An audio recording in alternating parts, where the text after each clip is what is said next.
Hi అండి, అందరికీ నమస్తే. నేను మీ హరిత Mohan. Welcome back to RJ tasty treats. ఈరోజు వీడియోలో మీకు నా ఫేవరెట్ రెసిపీ అయిన బ్రెడ్ పిజ్జాని ఎలా చేయాలో చూపిస్తాను.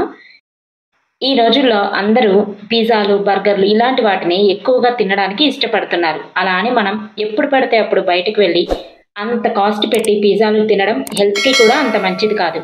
కాబట్టి జస్ట్ 10 to 15 మినిట్స్లోనే ఇంత బాగా బ్రెడ్ పిజ్జాని మీరు ఇంట్లోనే చేసుకోవచ్చు. దీనికోసం మీకు ఓవెన్ కానీ, పిజ్జా బేస్ అని కానీ, ఈస్ట్ అని కానీ ఇలా వేటితో సంబంధం ఏమీ లేకుండా చాలా క్విక్గా ఎన్ని కావాలంటే అన్ని పిజ్జాల్ని ఈ బ్రెడ్తోనే చేసేసుకోవచ్చు. ఈ వీడియోలో నేను చూపించిన విధంగా ఓసారి ట్రై చేయండి. ఇక ప్రతిసారి మీరు ఇలానే తింటారు. మరి లేట్ చేయకుండా రెసిపీని స్టార్ట్ చేసేద్దామా? ఇక్కడ నేను పెద్ద సైజు వీట్ బ్రెడ్ని 4 స్లైసెస్ తీసుకున్నాను.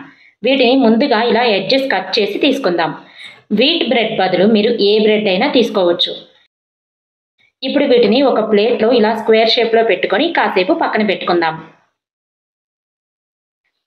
మీ దగ్గర పిజ్జా సాస్ ఉంటే ఓకే, లేదంటే ఇలా ఒక బౌల్లో 2 స్పూన్లు టొమాటో కెచప్కి 1 స్పూన్ రెడ్ చిల్లీ సాస్ తీసుకొని మిక్స్ చేశారంటే ఇన్స్టెంట్ పిజ్జా సాస్ రెడీ అయిపోతుంది.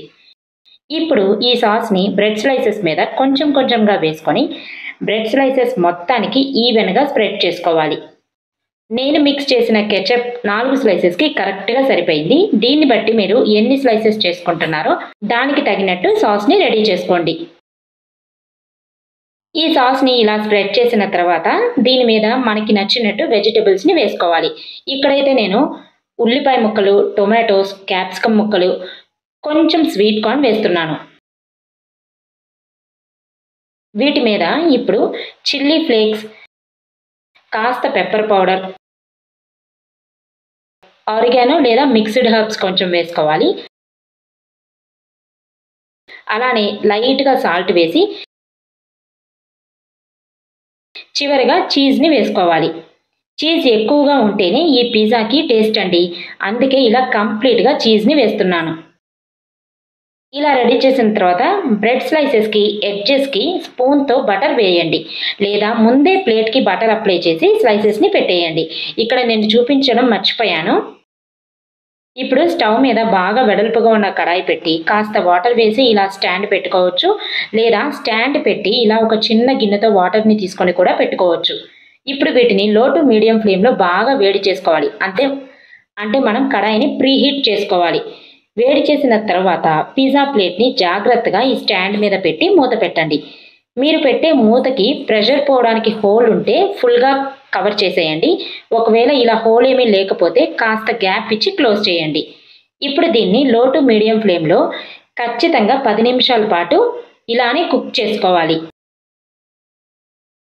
10 మినిట్స్ తర్వాత మూత తీసి చూడండి. చీజ్ అంతా కరిగిపోయి పిజ్జా అయితే సూపర్ యమ్మీగా రెడీ అయిపోయింది. ఓవెన్ లేకపోయినా చూసారా ఎంత పర్ఫెక్ట్గా చేసుకున్నామో. ఇక స్టవ్ ఆఫ్ చేసి జాగ్రత్తగా ఈ ప్లేట్ని బయటకు తీసుకోవాలి.